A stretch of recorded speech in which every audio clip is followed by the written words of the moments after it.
Bienvenue dans cette nouvelle vidéo. Si vous ne me connaissez pas, je suis Nicolas. Je fabrique une réplique d'une Bugatti Chiron sur cette chaîne avec un moteur Cummins turbo diesel. Elle fera 1500 chevaux. Et de temps en temps, je vais donner des coups de main aussi aux potes youtubeurs sur des projets aussi atypiques avec un gros moteur diesel dans une voiture qui ne correspond pas à la mécanique. Et maintenant, on va adapter la nouvelle pompe à injection sur le moteur Cummins, la pompe en ligne, et on va virer l'électrique pour essayer de le faire démarrer. Alors, bon, voilà l'état du moteur au départ. Alors, il y a déjà, c'est pas tout à fait dans l'ordre, donc il y a déjà des modifs. Et ça, voici la pompe VP44, donc la pompe rotative électronique. Il y a un boîtier d'injection et tout. Vous voyez ici la pompe d'amorçage et d'alimentation en même temps du gasoil. Elle va aussi virer. On va virer aussi les capteurs. On va virer la plaque. C'est pour ça que vous voyez, il y a des endroits qui sont pas très travaillé niveau peinture, c'est qu'on vire plein de choses sur ce moteur. Vous voyez, j'ai le coude là, vous le verrez un petit peu plus tard à la fabrication. Bref, on voit ça tout de suite. Alors ce que vous allez voir dans cette vidéo, ça a pris plusieurs mois, pas plusieurs jours, pas plusieurs semaines, bien plusieurs mois, hein. J'y suis depuis le début de l'année et j'ai terminé une journée avant de publier la vidéo. Et encore, quand je dis terminé, j'ai terminé ce que je voulais vous montrer. Bref, vous l'aurez compris, certains me disent oui mais tu mets de la tondeuse, oui mais tu mets des panneaux solaires. C'est une chaîne maker. Donc c'est bricolage en tout genre, fabrication en tout genre, et le projet phare c'est la Smokegetti. Mais par exemple dans la prochaine vidéo il va y avoir l'AX qui revient faire une apparition, hein. Le sujet c'est pas la X, qui revient faire une apparition dans un thème complètement différent. Bon, je vous l'accorde, on commence pas par la chose la plus importante, mais vous voyez la pompe d'alimentation, il y a le petit levier qui va directement sur l'arbre à cam et ça vient faire bouger une membrane qui pompe légèrement. Alors vu que ça a été sablé, le moteur a été sablé, je le rince au maximum, il n'y a plus de carter inférieur, donc tout tombe par terre, pour essayer d'enlever la moindre miette. Si jamais par hasard il y a eu un petit peu de sable, je veux rien voir, donc je nettoie, je souffle et je lubrifie derrière un petit peu avec de l'huile, généralement. Vous verrez ça tout au long de la vidéo. Là, une petite plaque tuning, histoire de fermer. Bon, j'aurais pu la fabriquer, mais ça coûtait rien, donc autant l'acheter pour le coup, pas besoin de la fabriquer. Tant qu'on y est, on vire tout ce qui est en rab, hein, qui sert à rien. Ici, pour l'instant, ça me sert pas. C'est ce qui servait à tenir le câble d'accélérateur. Et vu que je vais devoir virer des choses qui se trouvent derrière, j'étais obligé de l'enlever.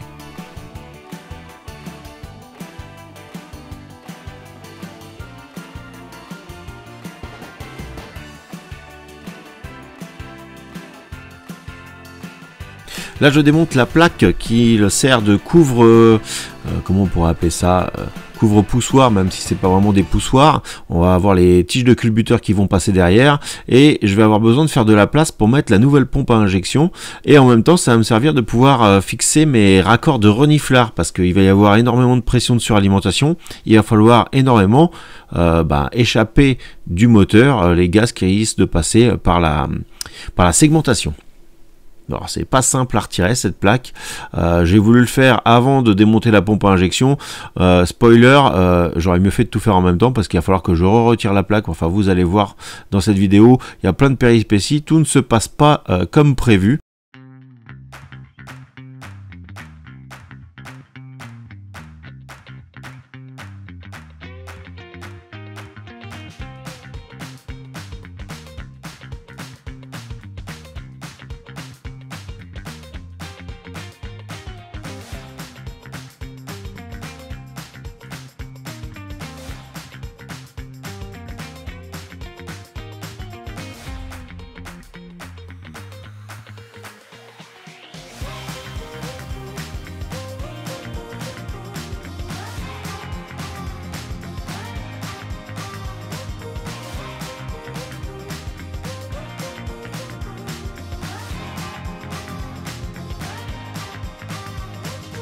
Comme vous pouvez le voir, je remets le joint torique, et donc pour ce faire, une bonne lubrification, bon déjà des tiges et de tout ce qui est en dessous, histoire que ça puisse pas rouiller le temps qu'il démarre, mais aussi au niveau des vis, il va falloir mettre des petits joints toriques, donc au moment du serrage, il faudrait pas qu'il se déchire, il vaut mieux que ça glisse.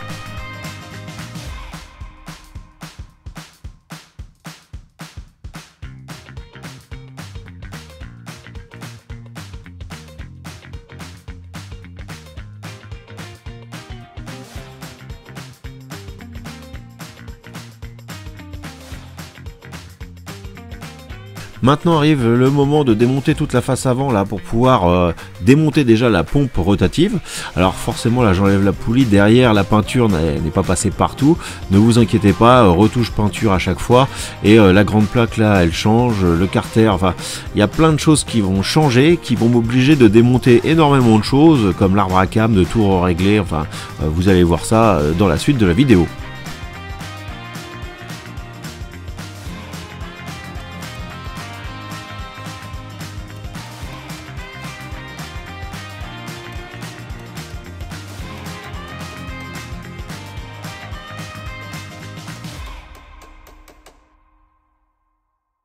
Et là on se dit oh là là, c'est tout moche, c'est tout noir derrière, il a quel âge ce moteur? Vous allez voir qu'après un petit coup de nettoyage, c'est comme neuf en fait. Il a vraiment pas beaucoup de kilomètres.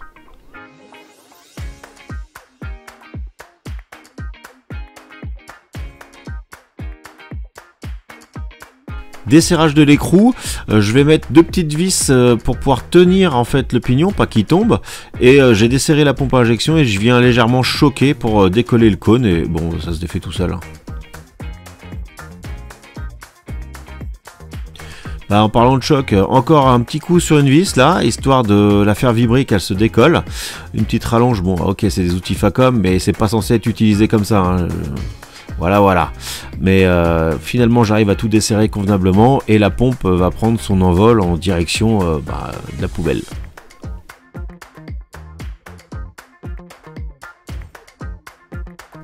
Et là vous me voyez ouvrir les couvre-culasses et vous dites quel rapport avec la pompe à injection?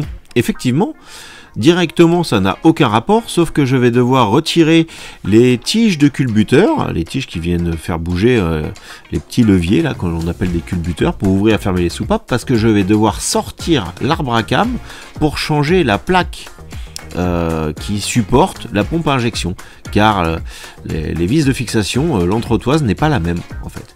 Pour ce faire je suis obligé de réouvrir, retirer la plaque que je venais de mettre, enfin que je venais de mettre des semaines avant, hein. Parce que je vais devoir faire une petite astuce pour éviter de faire tomber les poussoirs. Vous voyez, les poussoirs c'est les petites tiges rondes que l'on a en bois, là c'est plutôt des petits tubes là, ce que je suis en train de toucher, qui montent et qui descendent. Ils sont en appui sur l'arbre à cam, si je retire l'arbre à cam ça tombe. Ce que je vais faire, je vais les emprisonner avec un collier rilsant comme ça, je les tire vers le haut, je serre le collier et logiquement ils ne peuvent pas tomber.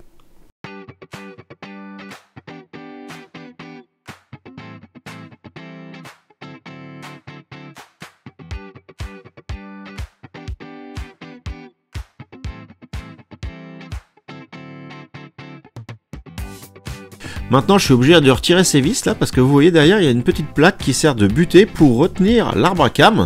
La poulie de l'arbre à cam elle est coincée, en fait c'est serré, c'est un montage serré directement sur l'arbre à cam, donc on ne peut pas démonter la poulie directement de l'arbre à cam sans chauffer.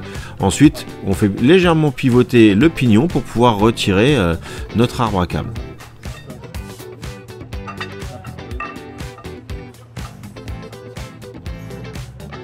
Pour le démontage, alors on est sur toute la longueur de l'arbre et on doit faire passer les paliers d'arbre à cam dans les coussinets sans les arracher parce que c'est très fragile un coussinet. Donc là j'ai plusieurs paires de mains qui vont m'aider pour pouvoir extraire et aussi après pour pouvoir le remettre et le lubrifier en même temps, vous allez voir, parce que mine de rien un 6 cylindres avec un arbre à cam comme ça commence à peser lourd l'arbre à cam, hein.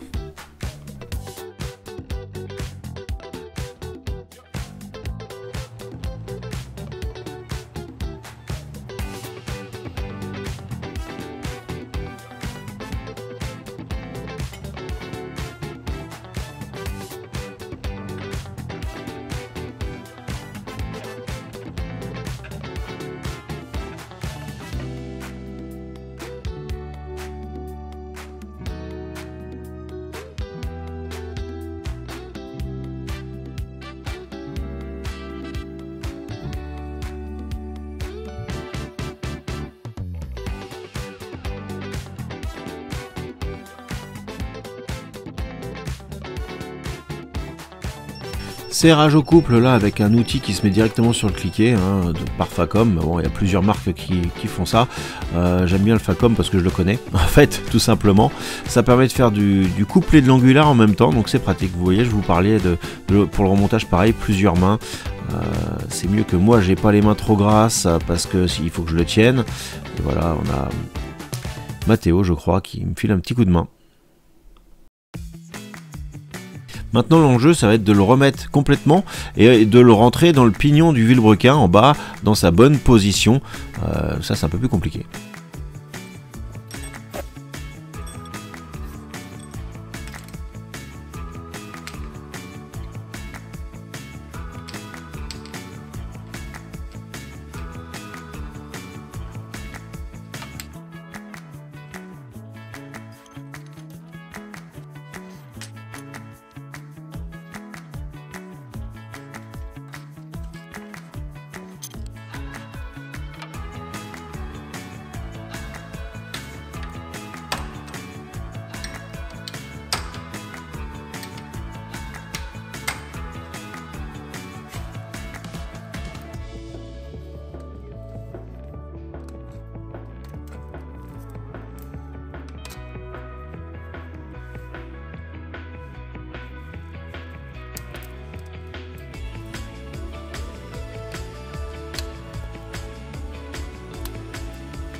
Donc c'est le moment de régler les culbuteurs. Hein. Donc là on voit un peu les différentes soupapes et les différents culbuteurs. Plusieurs méthodes à ça. On peut régler, on met un cylindre en bascule, fin échappement au début admission. Donc là, il y a une soupape qui se referme et une qui commence à s'ouvrir.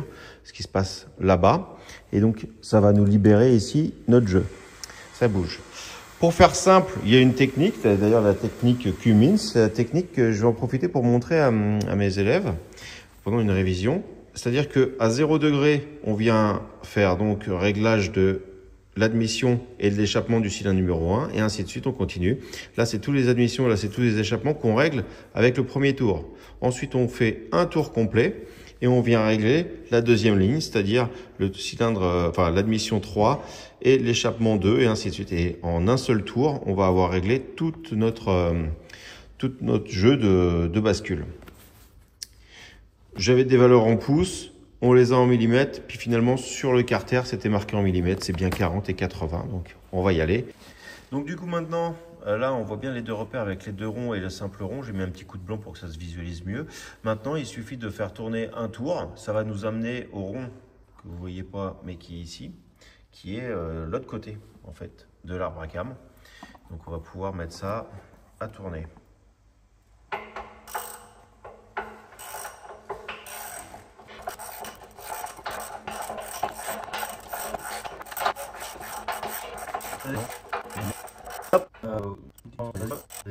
Hop.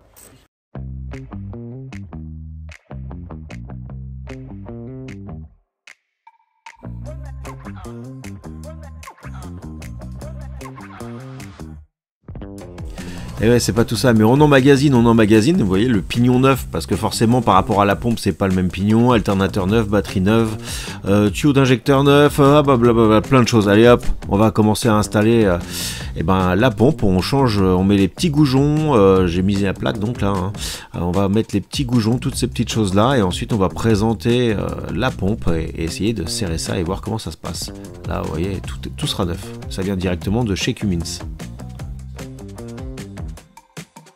Donc chose particulière, vous voyez déjà que sur les banjos j'ai mis des raccords aviation parce que toutes les durites seront en durite aviation pour des questions de fiabilité.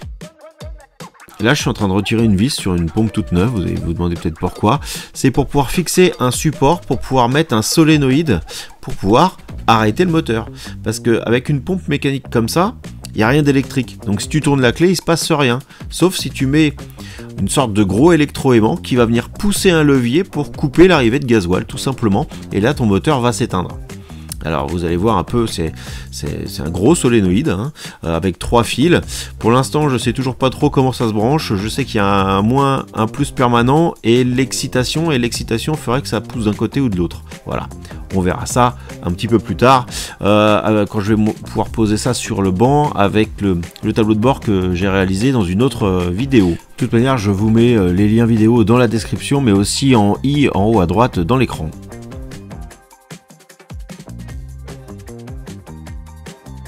Parce que pour tout ce qui est pompe à injection, j'avais aussi fait une vidéo, donc j'ai toutes les petites vidéos que je fais tout au long de l'année en fait, restent suffisamment raccord par rapport à mon projet. Hein.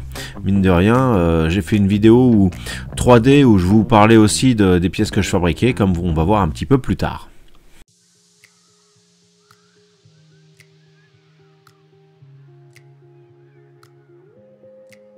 Là, vous pouvez voir que je mets un raccord banjo et je mets un adaptateur pour mettre. Généralement c'est pour mettre un mano, donc il va y avoir un capteur qui va se mettre, mais ici je mets un adaptateur et je remets un coude, ça va être pour le retour des injecteurs. Là on est sur le retour de la pompe et donc je vais pouvoir mettre un petit raccord en AN10 pour que le retour des injecteurs retourne dans le retour principal qui lui va retourner au réservoir. Beaucoup de retours dans cette phrase quand même là hein.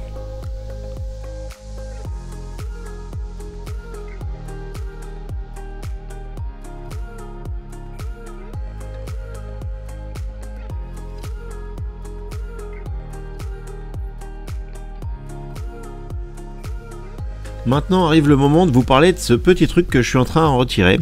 C'est ce qui nous sert, vous voyez, il y a même le pion de centrage. À l'intérieur, on va avoir quelque chose qui va nous permettre de mettre la pompe en blocage. Injection cylindre numéro 1.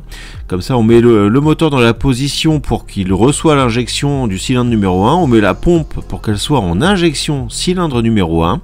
Et à partir de là, c'est synchronisé. On va pouvoir mettre le pignon et bloquer tout ça au bon endroit. Donc, il faut faire tourner le moteur d'un côté, dans un autre. Donc, pour tourner le moteur, j'ai dû redémonter la boîte de vitesse, remettre un volant moteur pour avoir l'engrainement, pour pouvoir faire tourner le moteur au cliquet. Parce que j'avais fait tout ça un petit peu séparément. J'essaie de bosser toujours en parallèle et d'avancer. Là on voit bien à l'intérieur le petit éton qui doit être centré et on va avoir la fourche qui va être sur la partie en plastique en fait. Bon forcément là on a la prise qui va nous gêner pour la visibilité du truc, mais là vous voyez je fais tourner la pompe et en même temps je mets le pion de calage et quand il va s'enfoncer ça voudra dire que je suis bien au bon endroit avec ma pompe et je pourrai remonter le pignon. Pour la pompe en position, on peut retirer le pion de calage, on le retourne, on remet le bouchon et on le resserre. Alors il faut bien fermer parce qu'il y a de l'huile qui lubrifie la pompe, qui vient du moteur et qui ressort par devant ici là en fait. Maintenant on peut mettre le pignon. Ce pignon n'a pas de repère parce que le repérage en fait va être entre l'arbre à cames et le vilebrequin parce que c'est ce qui ouvre les soupapes et tout ça par rapport à la position du piston. Par contre pour la pompe c'est pour ça qu'on est obligé d'utiliser ce petit pion de calage. Pareil c'est un simple cône, il n'y a pas de clavette sur le pignon alors qu'il y a une clavette possible sur la pompe. Avant de remonter tout ça, on va en profiter pour changer la pompe à eau, on va mettre une neuve avec une poulie inox. Là j'utilise du primaire de chez Raptor pour les moteurs, l'engine Enamel, alors je sais pas trop comment ça se dit, moi j'appelle ça à peu près comme ça. Bref, de la peinture haute température, 300 degrés pour moteur qui tient à mort. Moi j'ai mis de l'huile dessus, du nettoyant frein et quoi que ce soit et ça tient. Donc un bon coup d'après sur la fonte, direct. Je Je m'en suis servi aussi pour ma table de soudure qu'on va voir un peu plus tard. Bref, et après, un coup de noir haute température. Il y a plusieurs couleurs possibles. Moi, forcément, j'utilise du noir satiné parce que mon moteur est noir satiné. Ça permet de donner un aspect pro direct. Le moteur, il semble neuf, quoi. Ils sont partenaires du projet et j'ai un code promo pour vous sur le site internet. Vous pouvez aller voir dans la description. Moi, j'avais fait pas mal de choses déjà en Raptor. J'adore. Là, un petit coup de WD-40 après avoir nettoyé parce que c'est un joint torique. On resserre, vous voyez la poulie inox et tout. Le petit coup de peinture qui fait propre. Tant qu'on est dans la peinture, on continue. Même procédé avec le Raptor. Ça, c'est la pâte d'alternateur. Et ensuite, on va se faire le nouveau collecteur. Vous allez voir, un collecteur fonte T4. Pourquoi la fonte? Parce que la fonte, c'est fiable. Les moteurs tournent pendant des années avec ces pièces-là et ça casse pas. Et les Américains utilisent ça même sur des grosses prépas à 3000 chevaux. Alors forcément pour le collecteur on est sur 1000 degrés, on n'est pas sur 300 degrés, c'est vraiment prévu pour résister aux flammes. Et hop, remise en place tout de suite, je suis très pressé. Forcément la visserie ne sera pas la définitive, mais on va voir un petit peu la gueule que ça a. Toujours pareil, soufflette à mort, j'ai toujours peur d'avoir du sable à l'intérieur du moteur. Bon alors on parle pompe à gasoil, donc ça veut dire qu'on parle carburant. J'ai acheté 2 petits bidons comme ça. Je donne pas la marque parce que c'est vraiment une arnaque, c'est même carrément dit dans la notice que c'est pas pour utiliser pour du carburant alors que c'est vendu pour ça. Et pour mon banc ça va me servir de réservoir. Ici on est en train de serrer des mamelons qui vont nous servir en haut pour le retour, en bas pour la prise de gasoil. J'ai essayé de souffler au max, de nettoyer au max à l'intérieur pour pas qu'il y ait de saleté, on va dire. Et on va pouvoir fixer ça donc sur le châssis provisoire du châssis. C'est un peu compliqué, vous verrez plus tard. Mais au moins, on va pouvoir faire tourner le moteur normalement assez rapidement.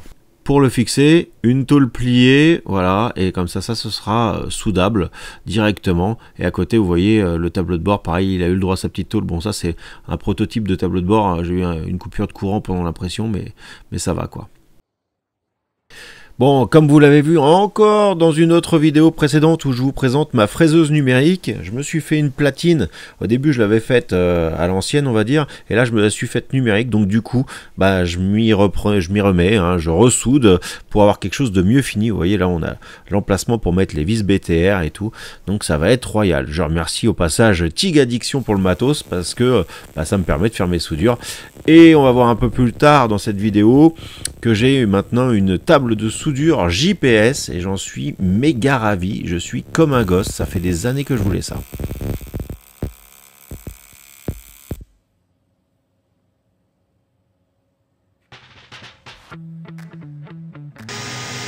Voilà à quoi ça sert.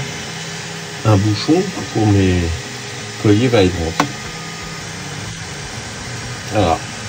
Comme ça, parce que ça c'est ce que j'ai mis sur mon moteur. Maintenant je vais pouvoir fermer le moteur correctement pour être sûr qu'il n'y ait pas de nerf qui rentre dedans avec un bouchon personnalisé qui n'a pas pris longtemps à être modélisé et qui fait stylé parce que ça fait vraiment professionnel.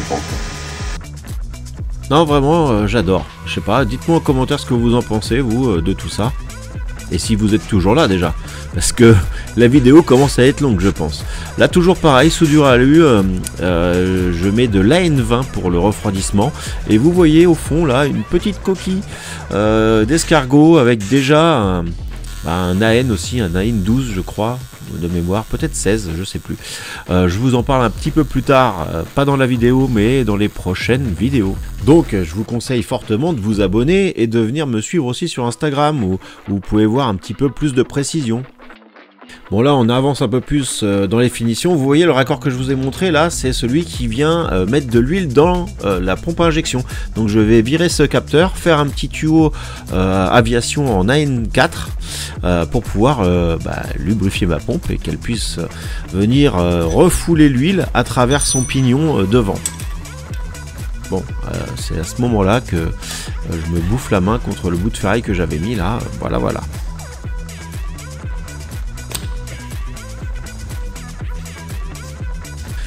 Alors l'emplacement, là où était le contacteur, là, me plaît pas trop, donc je vire un bouchon, parce qu'il y a des bouchons en fait tous les 20 cm sur ce moteur, sur la la galerie d'huile. Donc je vire le bouchon qui est plus en avant, qui tombe pile poil en face du raccord que je veux mettre, et je le décale d'un cran pour pouvoir mettre mon raccord pile en face. Tant que j'y suis, j'en profite pour mettre la fixation renfort de la pompe, parce que vu le poids de la pompe, il nous faut un point arrière de fixation, vous voyez, et ça va venir se reprendre sur ces deux-là. Bon, depuis, il a été repeint, j'ai mis un coup de bombe noir satiné derrière, hein, j'allais pas laisser rouiller ça derrière, et que ça vienne dégouliner dégueulassement de la rouille. Vu que je fais cet assemblage avec des temps et des délais d'exécution à rallonge, je mets un petit coup de peinture pour dire que ça a été serré directement, qu'on n'est pas obligé d'y revenir en fait. Comme ça, tout ce qui n'est pas serré n'est pas marqué, je le sais, et quand je ferai le tour à la fin, je pourrai être certain que tout est bien serré, j'ai pas oublié un truc, un serrage ou je sais pas quoi. C'est ça un peu l'inconvénient de faire des projets sur du très long terme. Là, j'ai remplacé donc les capteurs de pression et de température d'admission. Maintenant, démontage des injecteurs. Je commence par le retour. Là, on voit que dans les injecteurs, il y a du sable.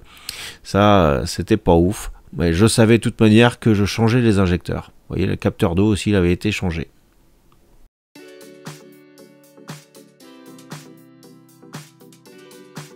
Les injecteurs sont vraiment pas serrés fort, donc je peux les dévisser assez facilement. Et ensuite, je vais utiliser un arrache à inertie pour pouvoir les extraire à l'ancienne. Bon, alors il y a du filetage. Je prends mon temps, hein, j'aurais pu utiliser une clé à choc ou quoi, mais là, j'ai rien envie d'abîmer comme peinture ou comme appareil. Donc je prends mon temps, c'est aussi mon petit plaisir là, de démonter, de refaire, de changer les pièces comme ça. Voici l'arrache à inertie qui a été fabriqué maison, hein. Et vous allez voir que ça s'extrait très facilement comparé à ce que l'on peut voir de nos jours sur les nouveaux injecteurs.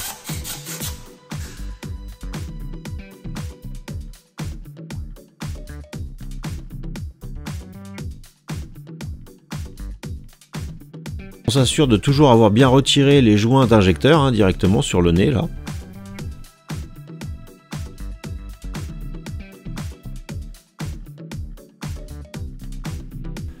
Comme toujours, soufflette pour extraire tout ce qui pourrait être là-dedans et qui ne devrait pas y être, on va dire. Donc là, je vérifie pour que tout soit bien nettoyé. J'avais mis déjà un coup de chiffon pour enlever le gras.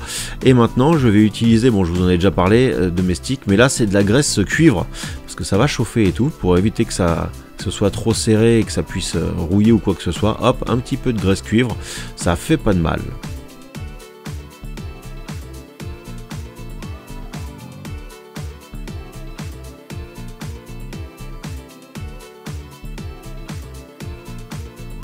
Remontage des injecteurs, on fait très attention au nez, on ne les passe jamais à la brosse métallique et tout ça, donc il y a les joints, il y a tout déjà, et je m'assure de ne pas les cogner au fond, je les tiens bien, et il y a une encoche pour que le flexible de retour soit bien dirigé vers moi, et donc il y a une bille qui vient verrouiller l'injecteur pour pas qu'il puisse tourner. Avec ma clé là, je vérifie que ce soit bien dans la bille en fait, qu'il soit bien coincé, et je viens mettre un petit coup de serrage avec une autre clé style contre-écrou, on va dire, pour qu'il soit en place. Si par hasard c'est pas bien en place, avec la clé de 15 là, je pouvais le faire tourner. Serrage au couple bien sûr, et ensuite on va pouvoir mettre la tuyauterie et on va pouvoir se rapprocher du visuel final du moteur, et ça, rien que ça déjà, ça fait très plaisir.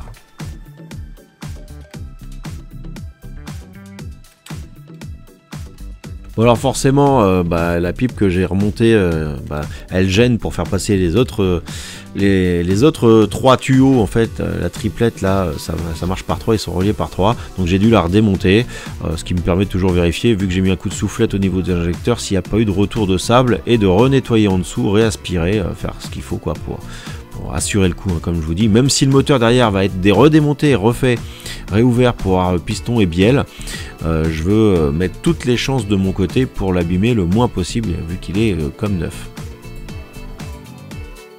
Alors je parle pas de ça à cause de la peinture, je parle du fait que quand je l'ai acheté, le vendeur m'a dit qu'il l'avait démonté tant de temps avant et tout, donc en gros ce moteur a été utilisé pendant 2 ans seulement. Pour un Cummins comme ça, c'est que dalle, hein.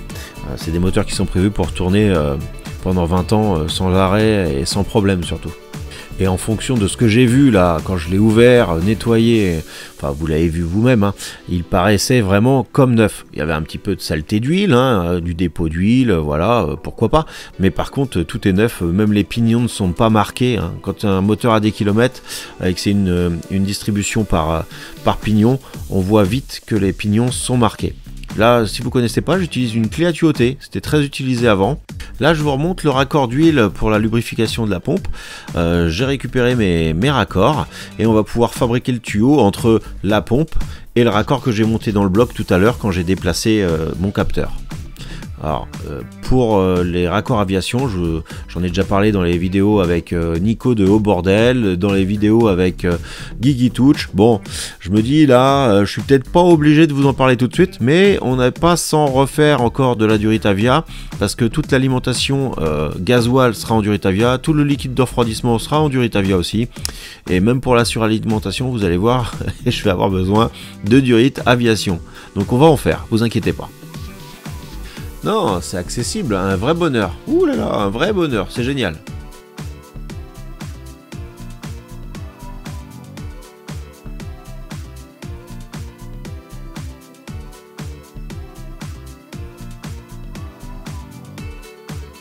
Là j'utilise une pince spéciale en fait, c'est pour couper du gros câble, ça vient s'enrouler autour et ça coupe assez nettement. Bon, ça évite pas les poils, faut mettre un petit coup de briquet après, mais sinon ça va bien.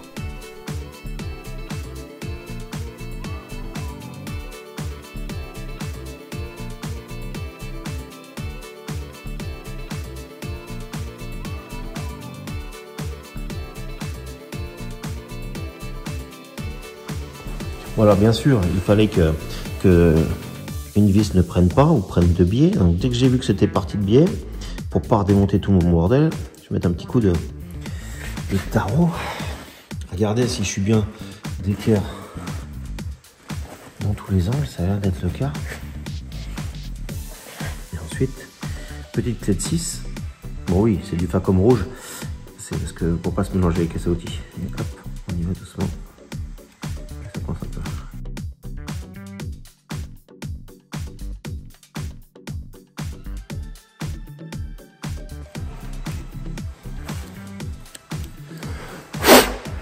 Bon, on va peut-être prendre une soufflette quand même pour faire ça bien.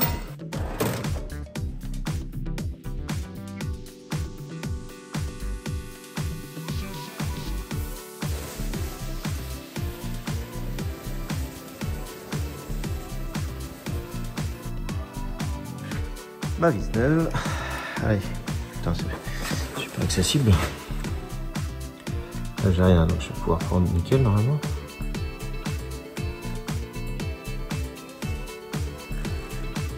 Voilà, c'est bon.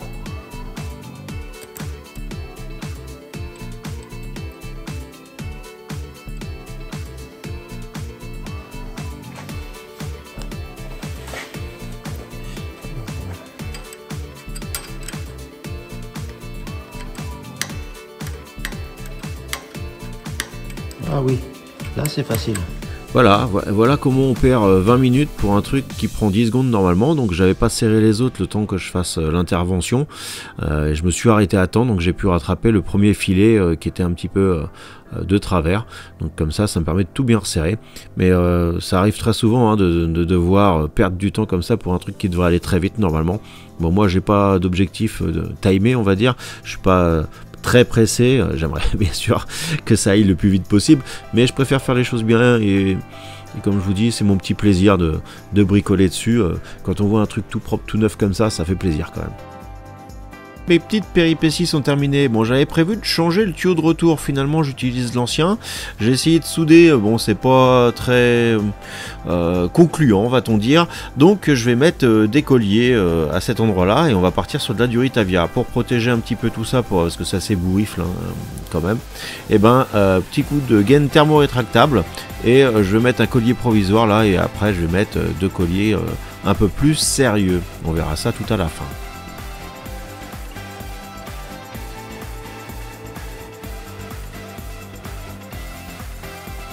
Toujours les mêmes colliers en AN4. que ce soit pour le retour de gasoil, comme je vous disais tout à l'heure, ou l'arrivée d'huile de la pompe, c'est de la N4. Donc ici on va se remettre là directement, vous voyez, je vais faire un beau petit tuyau. Pareil, j'ai commandé des bons colliers pour pouvoir tirer le tuyau le plus droit possible sans qu'il touche quoi que ce soit pour pas qu'il puisse frotter. Donc je mettrai ça plus tard parce que pour l'instant je les ai pas, mais au moins déjà je peux fabriquer le tuyau.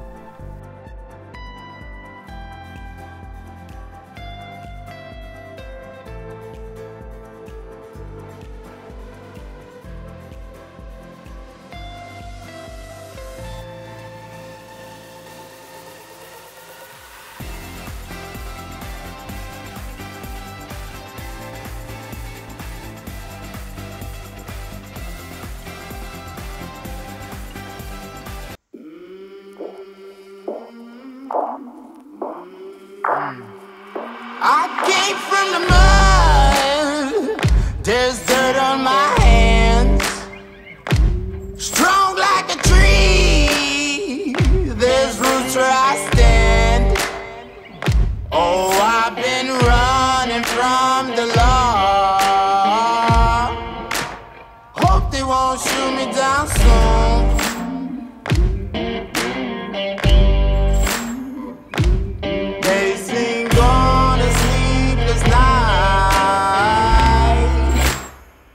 Catch me howling at the moon.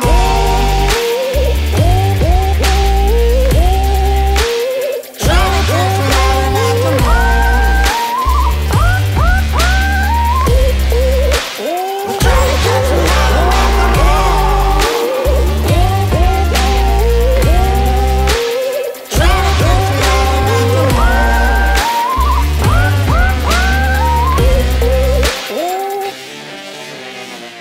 Alors, est-ce que ça a pas un petit peu de gueule tout ça?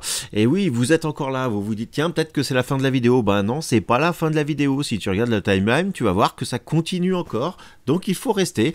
Et là, je vais vous montrer quelque chose que je viens de recevoir qui va m'aider. Et je vais vous parler, à la fin de cette vidéo, de la prochaine vidéo sur la Smokegetti. Maintenant, je commence par vous présenter ma table JPS pour la soudure. Voilà, la table est montée avec les outils. Bon, moi, je suis comme un gosse. En plus, ça tombe la semaine de mon anniversaire. Bon, on peut pas dire mieux.